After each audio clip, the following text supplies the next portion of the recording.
हज़रत बीबी सकीना का दर्द भरा किस्सा। कौन थी बीबी सकीना? हज़रत इमाम हुसैन की प्यारी बेटी थीं। उनकी वालदा हज़रत रबाब थी।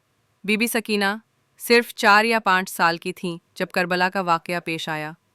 करबला में प्यास जब यजीद की फ़ौज ने करबला में पानी बंद कर दिया, बीबी सकीना और बाकी बच्चे प्यास से बेहाल हो गए।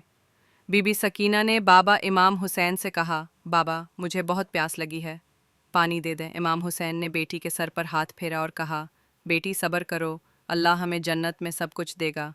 बीबी सकीना खामोश होकर बैठ गईं, लेकिन कभी बाबा का खेमा पकड़कर रोने लगती, कभी माँ को देखकर खामोश हो जाती।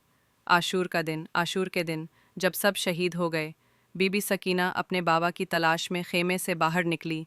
उन्होंने देखा कि बाबा खून में लथपथ मैदान में लेटे हैं। बीबी सकीना बाबा के लाशे पर बैठ गईं और कहने लगीं, बाबा उठो ना, सकीना अकेली हो गई है। उनके आंसू बाबा के चेहरे पर गिरते रहे। खेमे जलना, यजीद के सिपाहियों ने खेमों को आग लगा दी। बीबी सकीना का दामन भी जल गया, उनके पाँव में छाले पड़ गए। वो रोते रोते हज़रत ज़ैनब से लिपट गईं, फूफी अम्मा, बाबा कहाँ हैं? कैद खाना, शाम का जिंदान। बीबी सकीना को कैद में ले जाया गया।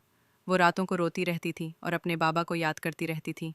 बाबा बाबा मुझे अपनी गोद में सिला दो। एक रात ख्वाब में इमाम हुसैन आए।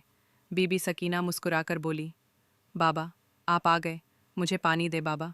इमाम हुसैन ने उन्हें गोद में लिया और फरमाया, बेटी अब तुम्हारी प्यास ख़त्म हो गई, अब तुम मेरे पास आ जाओ। इसी हालत में बीबी सकीना ने कैद खाने में अपनी जान दे दी। सबक, अहले बैत ने इस्लाम के लिए तकलीफ़ें बर्दाश्त की। सब्र और अल्लाह पर यकीन हर हालत में ज़रूरी है।